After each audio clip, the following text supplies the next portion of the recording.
ꯑꯍꯥꯟꯕꯃꯛꯇꯗ Manipuri audiobookꯒꯤ ꯃꯥꯏꯀꯩꯗꯒꯤ ꯄꯨꯝꯅꯃꯛꯄꯨ ꯇꯔꯥꯝꯅ ꯑꯣꯛꯆꯔꯤ. audiobook ꯑꯁꯤꯒꯤ ꯑꯣꯏꯅ Manipuri B.A.ꯒꯤ syllabusꯇ ꯌꯥꯎꯕ Yumlembam Ibomcha iba wari macha Khungi Keithel Macha ꯍꯥꯏꯔꯤꯕ ꯋꯥꯔꯤ ꯃꯆꯥ ꯑꯁꯤ ꯂꯧꯈꯠꯆꯔꯤ. ꯅꯨꯃꯤꯠ ꯇꯥꯁꯤꯜꯂꯛꯂꯦ. ꯈꯨꯟꯒꯤ ꯀꯩꯊꯦꯜ ꯄꯣꯠꯁꯪꯁꯤꯡꯗ ꯃꯩꯅꯝ ꯊꯥꯟꯒꯠꯅꯔꯛꯂꯦ. ꯈꯔꯒꯤꯅ ꯄꯣꯗꯣꯟ, ꯈꯔꯒꯤꯅ ꯂꯦꯟꯇꯔꯟ. ꯄꯣꯗꯣꯟ ꯑꯃꯁꯨꯡ ꯃꯩꯅꯝꯁꯤꯡꯗꯒꯤ ꯀꯥꯔꯛꯄ ꯇꯦꯡꯀꯥꯂꯤꯅ ꯈꯨꯟꯒꯤ ꯑꯇꯤꯌꯥ ꯃꯔꯤ ꯃꯔꯤ ꯍꯥꯏꯒꯠꯈ꯭ꯔꯤ. ꯆꯤꯡꯖꯤꯟꯒꯤ ꯃꯇꯝꯅꯤ. ꯀꯩꯊꯦꯜ ꯑꯁꯤ ꯇꯔꯛ-ꯇꯔꯛꯏ. ꯄꯣꯠ ꯌꯣꯟꯕꯁꯨ ꯄꯣꯠ ꯂꯩꯕꯁꯨ ꯀꯩꯊꯦꯜ ꯏꯀꯥ ꯀꯥꯅꯔꯛꯇꯦ. ꯂꯝꯕꯦꯜꯒꯤ ꯅꯥꯀꯟ-ꯅꯥꯀꯟꯗ ꯄꯣꯠ ꯌꯣꯜꯂꯤꯕꯁꯤꯡ ꯑꯗꯨꯅ ꯀꯥꯇꯨ-ꯀꯥꯔꯟ ꯆꯠꯂꯤꯕ ꯃꯤꯁꯤꯡꯗꯨꯗ ꯇꯥꯟꯅ-ꯇꯥꯟꯅꯗꯨꯅ ꯌꯦꯡꯂꯤ. ꯑꯉꯥꯡ ꯃꯆꯥ ꯈꯔꯅ ꯂꯝꯖꯥꯎ ꯃꯌꯥꯏꯗ ꯀꯣꯏꯆꯦꯟ ꯆꯦꯟꯗꯨꯅ ꯁꯥꯟꯅꯔꯤ. ꯄꯤꯛꯂꯤꯕ ꯅꯨꯄꯤ ꯃꯆꯥ ꯑꯃꯅ ꯃꯃꯥꯡꯗ ꯌꯦꯟꯗꯦꯝ ꯃꯄꯨꯟ ꯈꯔ ꯊꯥꯗꯨꯅ ꯌꯣꯜꯂꯤ. ꯄꯥꯈꯪ ꯑꯍꯨꯝꯈꯛ ꯆꯪꯂꯛꯏ. ꯑꯃꯅ ꯉꯦꯛ ꯐꯝꯊꯔꯛꯏ ꯑꯗꯨꯒ ꯍꯥꯏꯔꯛꯏ, "ꯏꯟꯗꯣ ꯂꯂꯤꯇꯥ, ꯅꯪꯒꯤ ꯌꯦꯟꯗꯦꯝꯁꯤ ꯀꯌꯥ-ꯀꯌꯥꯅꯣ?" ꯂꯂꯤꯇꯥ ꯅꯣꯛꯏ. "ꯆꯣ" ꯍꯥꯏꯗꯨꯅ ꯃꯃꯥꯏ ꯂꯩꯊꯣꯛꯏ. ꯈꯪꯗꯨꯅ ꯑꯃꯨꯛꯁꯨ ꯂꯛꯅꯕꯤꯔꯤ. "ꯍꯩꯃꯥ, ꯃꯁꯤꯒꯤ ꯄꯣꯠ ꯌꯣꯟꯕꯤꯁꯤꯗꯤ ꯌꯥꯇꯥ ꯑꯃꯅꯤꯅꯦꯍꯦ." ꯂꯂꯤꯇꯥ ꯑꯃꯨꯛꯁꯨ ꯅꯣꯛꯂꯗꯨꯅ ꯆꯩꯔꯛꯏ. "ꯆꯣ ꯊꯤꯕꯣꯄꯤ, ꯅꯨꯡꯁꯤꯗꯦ." "ꯏꯁ, ꯅꯪ ꯅꯍꯥꯟ ꯅꯨꯡꯁꯤ ꯍꯥꯏꯗꯨꯗꯤ." "ꯀꯗꯥꯏꯗ ꯍꯥꯏꯔꯤꯕ ꯊꯤꯕꯣꯄꯤ?" ꯃꯅꯥꯛꯇ ꯐꯝꯂꯤꯕ ꯃꯧ ꯅꯍꯥꯗꯨꯅ ꯕꯦꯔꯤꯒꯤ ꯃꯩꯈꯨꯗ ꯁꯥꯡꯅ ꯑꯃꯨꯛꯇꯪ ꯆꯤꯡꯁꯤꯜꯂꯒ ꯄꯥꯈꯪꯁꯤꯡꯗꯨꯗ ꯌꯦꯡꯂꯒ ꯍꯥꯏ, "ꯍꯣ ꯏꯕꯨꯡꯉꯣ ꯈꯣꯏ, ꯄꯥꯈꯪꯅꯕꯨ ꯌꯦꯟꯗꯦꯝ ꯂꯩ ꯍꯥꯏꯕ꯭ꯔꯣ? ꯏꯆꯦꯒꯤ ꯉꯥꯁꯤ ꯗꯨꯝ ꯂꯩꯔꯣ ꯂꯥꯎ, ꯇꯥꯎꯔꯒ ꯃꯥꯔꯤꯔꯨꯆꯣ." ꯅꯨꯄꯤꯗꯨꯒꯤ ꯃꯃꯥꯡꯗ ꯊꯥꯔꯤꯕ ꯐꯕꯧ ꯉꯥꯁꯤꯡꯗꯨꯗ ꯌꯦꯡꯂꯒ ꯄꯥꯈꯪꯁꯤꯡꯗꯨꯅ ꯍꯥꯏ, "ꯏꯆꯦꯒꯤ ꯉꯥꯁꯤꯡꯗꯨ ꯄꯠꯂ ꯃꯥꯜꯂꯦꯗ." "ꯀꯗꯥꯏꯗꯩꯅꯣꯗ ꯏꯕꯨꯡꯉꯣ ꯉꯥꯡꯉꯤꯗꯨꯕꯨ, ꯍꯦꯛ ꯐꯥꯕꯒ ꯄꯨꯈꯠꯂꯛꯏꯕꯅꯤ." "ꯉꯁꯥꯏ ꯅꯨꯡꯊꯤꯜꯗꯒꯤ ꯊꯥꯗꯨꯅ ꯌꯣꯜꯍꯧꯔꯕꯗꯨꯕꯣ?" "ꯅꯨꯡꯊꯤꯜ ꯀꯌꯥꯃꯨꯛ ꯊꯦꯡꯉꯗꯅ." "ꯊꯦꯡꯗ꯭ꯔꯁꯨ ꯍꯧꯖꯤꯛꯇ ꯐꯥꯕꯗꯤ ꯅꯠꯇꯦꯗꯅ." "ꯑꯗꯨꯕꯨꯗꯤ ꯅꯠꯇ꯭ꯔꯦꯗꯅ." ꯉꯥꯡꯅꯔꯤꯉꯩꯗ ꯃꯇꯝꯕꯥꯛꯇꯒꯤ ꯃꯐꯤ ꯑꯃꯠꯇ ꯌꯥꯎꯗꯕ ꯑꯉꯥꯡꯗꯨ ꯁꯟ ꯁꯥꯔꯗꯨꯅ ꯂꯝꯖꯥꯎꯔꯣꯝꯗ ꯄ꯭ꯔꯞ-ꯄ꯭ꯔꯞ ꯆꯠꯊꯣꯛꯈꯤ. ꯅꯥꯟꯊꯔꯛꯂꯤꯕ ꯊꯕꯥꯛꯀꯤ ꯐꯤꯗꯣꯟꯗꯨ ꯆꯤꯡꯈꯠꯂꯒ ꯑꯉꯥꯡꯗꯨ ꯐꯥꯖꯤꯜꯂꯤ. ꯑꯉꯥꯡꯗꯨ ꯑꯃꯨꯛꯁꯨ ꯆꯦꯟꯊꯣꯛꯈꯤ. ꯐꯤꯁꯨ ꯑꯃꯨꯛ ꯀꯣꯝꯊꯣꯔꯛꯏ. ꯄꯥꯈꯪꯁꯤꯡꯗꯨ ꯏꯆꯦꯒꯤ ꯉꯥꯗꯨ ꯍꯌꯦꯡ ꯂꯩꯔꯒꯦ ꯍꯥꯏꯔꯝꯂꯒ ꯍꯧꯒꯠꯇꯨꯅ ꯆꯠꯈ꯭ꯔꯦ. ꯃꯧꯗꯨ ꯃꯈꯨꯠ ꯅꯥꯝꯃꯅ ꯃꯆꯥꯗꯨ ꯐꯥꯔꯒ ꯄꯥꯈꯪꯁꯤꯡꯗꯨꯅ ꯆꯠꯈꯤꯕꯗꯨ ꯌꯦꯡꯍꯧꯏ. ꯃꯁꯥꯗ ꯃꯐꯤ ꯑꯃꯁꯨ ꯏꯟꯗꯦ, ꯐꯨꯔꯤꯠꯁꯨ ꯂꯤꯠꯇꯦ. ꯄꯣꯠ ꯌꯣꯜꯂꯤꯕꯁꯤꯡꯗꯨ ꯐꯨꯔꯤꯠ ꯂꯤꯠꯄꯗꯤ ꯌꯥꯝꯅ ꯅꯍꯥ ꯑꯣꯏꯔꯤꯕꯤ ꯃꯈꯣꯏ ꯑꯅꯤ ꯑꯍꯨꯝꯗꯅꯤ. ꯑꯇꯩꯗꯤ ꯐꯤꯁꯨ ꯏꯟꯗꯦ, ꯐꯨꯔꯤꯠꯁꯨ ꯂꯤꯠꯇꯦ. ꯏꯟꯒꯗꯕ ꯐꯤꯁꯤꯡꯗꯨ ꯃꯈ꯭ꯋꯥꯡꯗ ꯀꯣꯏꯁꯤꯜꯂꯤ. ꯃꯈꯣꯏꯒꯤ ꯍꯥꯡꯂꯕ ꯅꯪꯒꯜ, ꯄꯥꯝꯕꯣꯝ ꯑꯃꯁꯨꯡ ꯊꯕꯥꯛꯇ ꯀꯥꯡꯅ ꯇꯥꯅ-ꯇꯥꯅꯗꯨꯅ ꯆꯤꯛꯏ꯫ ꯄꯣꯠ ꯌꯣꯜꯂꯤꯕꯁꯤꯡꯗꯨ ꯕꯦꯔꯤ ꯂꯥꯟꯅꯗꯨꯅ ꯊꯛꯃꯤꯟꯅꯩ. ꯌꯣꯜꯂꯤꯕ ꯄꯣꯠꯁꯤꯡꯗꯨꯒꯤ ꯃꯔꯝꯗ ꯋꯥ ꯉꯥꯡꯅꯗꯦ. ꯂꯧꯔꯤꯡꯁꯦꯜꯒꯤ, ꯐꯧꯗꯝꯁꯦꯜꯒꯤ, ꯂꯧꯍꯣꯟꯒꯤ, ꯈꯨꯜꯂꯪꯒꯤ ꯅꯠꯇ꯭ꯔꯒ ꯍꯥꯔ ꯃꯃꯜꯒꯤ ꯋꯥꯔꯤ ꯁꯥꯅꯩ꯫ ꯉꯥ ꯌꯣꯜꯂꯤꯕꯤ ꯃꯧ ꯅꯍꯥꯗꯨꯅ ꯂꯂꯤꯇꯥꯗ ꯍꯪꯂꯤ, "ꯅꯃꯥꯅ ꯀꯨꯝꯈ꯭ꯔꯤꯕꯗꯤ ꯀꯅꯥꯒꯤꯗꯅꯣ?" "ꯏꯄꯜ ꯒꯨꯂꯥꯞ ꯍꯣꯏꯒꯤꯅꯤ." "ꯒꯨꯂꯥꯞ ꯍꯣꯏꯒꯤꯗꯤ ꯃꯍꯥꯔꯥꯅꯤ ꯂꯧꯀꯣꯟꯒꯤꯗꯨꯔꯥ?" "ꯅꯠꯇꯦ, ꯃꯅꯤꯡ ꯄꯥꯠꯂꯧꯗꯅꯤ." "ꯏꯕꯦꯝꯃ, ꯏꯃꯥ ꯂꯥꯛꯑꯦ, ꯏꯃꯥ ꯂꯥꯛꯑꯦ." ꯂꯂꯤꯇꯥꯒꯤ ꯃꯃꯥꯗꯨ ꯇꯍꯥ-ꯇꯍꯥ ꯃꯆꯥꯒꯤ ꯃꯅꯥꯛ ꯌꯧꯔꯛꯏ꯫ ꯉꯥ ꯌꯣꯜꯂꯤꯕꯤꯗꯨꯅ ꯍꯥꯏ, "ꯑꯦ, ꯂꯥꯛꯑꯦꯗꯅ, ꯍꯧꯖꯤꯛꯇ ꯋꯥꯔꯤ ꯁꯥꯟꯅꯔꯝꯂꯤꯕꯅꯤ." "ꯌꯧꯔꯛꯑꯦ ꯌꯧꯔꯛꯑꯦ ꯏꯆꯦ." ꯃꯈꯣꯡ ꯃꯈꯨꯠ ꯈꯨꯕꯣꯝ ꯈꯨꯔꯩꯗ ꯂꯩꯅꯥꯡ ꯏꯇꯩ ꯇꯩꯔꯗꯨꯅ ꯃꯆꯥꯒꯤ ꯃꯅꯥꯛꯇ ꯐꯝꯊꯔꯛꯏ꯫ "ꯏꯕꯦꯝꯃ, ꯀꯌꯥꯗꯤ ꯁꯤꯠꯂꯦ?" ꯂꯂꯤꯇꯥꯅ ꯁꯥꯎꯏ, "ꯁꯤꯠꯇꯦ ꯑꯝꯇ." "ꯍꯩꯃꯥ, ꯑꯝꯐꯥꯎꯕ ꯁꯤꯠꯇ꯭ꯔꯕꯅꯤ ꯏꯕꯦꯝꯃ."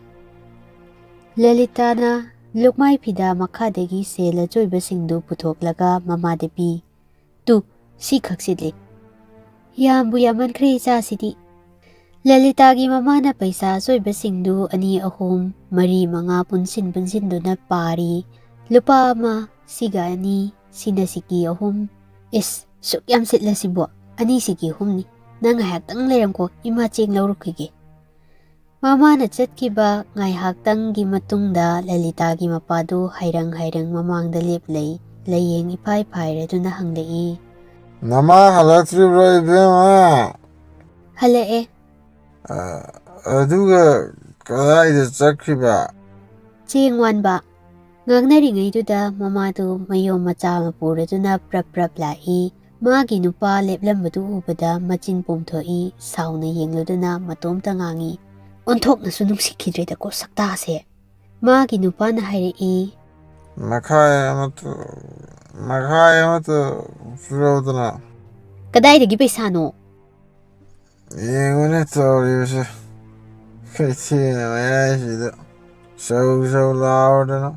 Magi nupa na ngangliba wadu wa oina tade machanupida hai. Ibe machasi ibungo machadu kapamadi. Sidi yolaroidro. Lalita na hanglei. Yolaroisi thengi chasi. Mama macha hogatlaga chatkre Lalitagi mapadu ngaihak leptuna khoidau hungatlaga yenglamlaga maige amaromda hairang amuk chatkre. Kwayonbi ibethoina ngasai makhai kumaidu yengluraga matomta nganglei. Laima nungsidedako nupa haibajase thangna chakat hek yaningida. Karino ne taima yam saukreda. Tadanarana kari tauragene.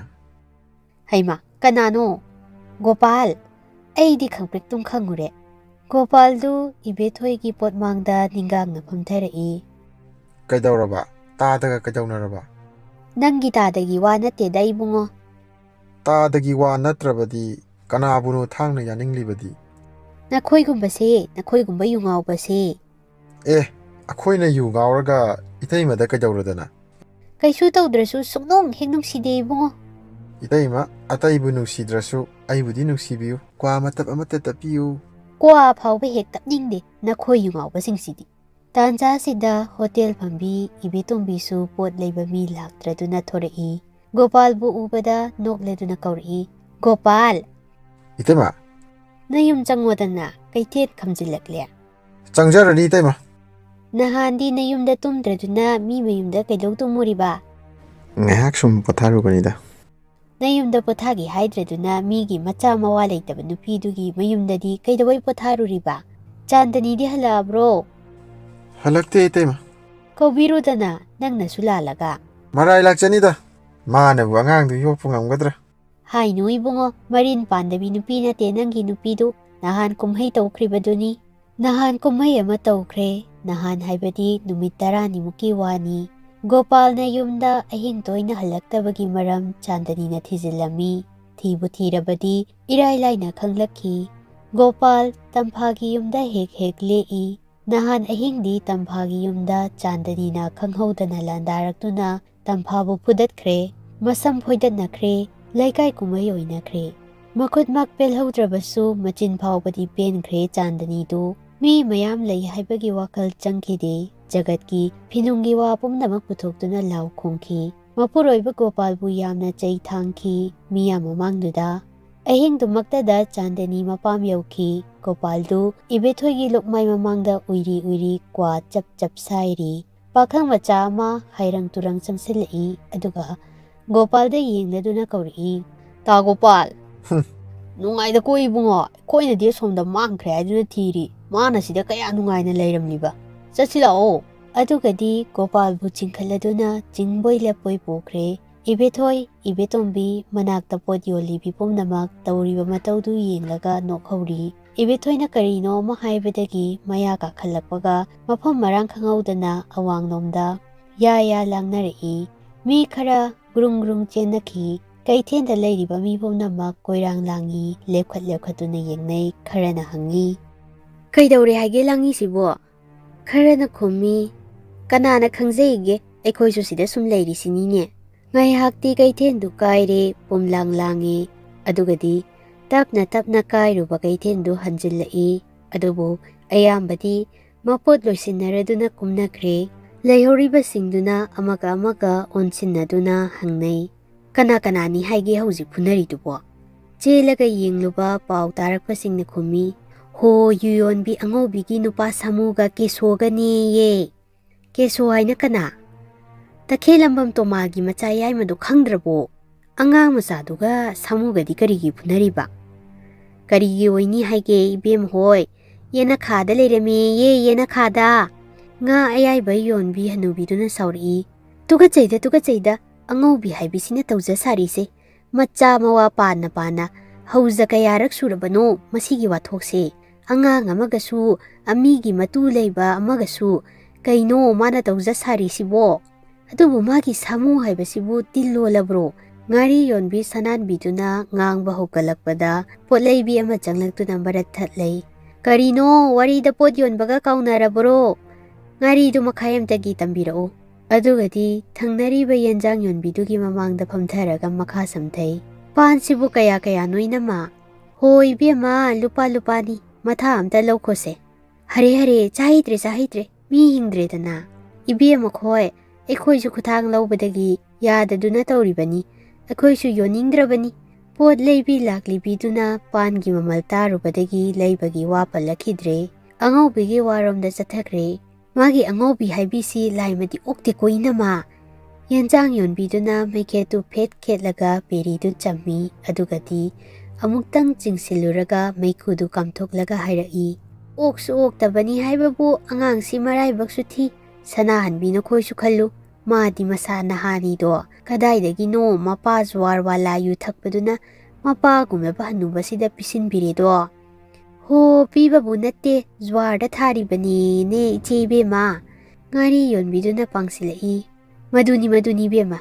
Madubu mapa hek pokpa ama oredi ngamgadra haiba. Ho iche bema taibang panasi onthok na lukre. Khangdre da ibema khoi juksi jukta ama oikreda. Hairamlaga sanahanbi hagatuna chatkre. Migi sidrabu thige hairabadi sidra leitaba mi kanano. Yenjang yonbiduna sanahanbina chatkibadu yenghauraga haihawi. Ngari yonbigi mai mayada changsilaga makha samtharai. Ngari yonbidusu manakong thangzilai.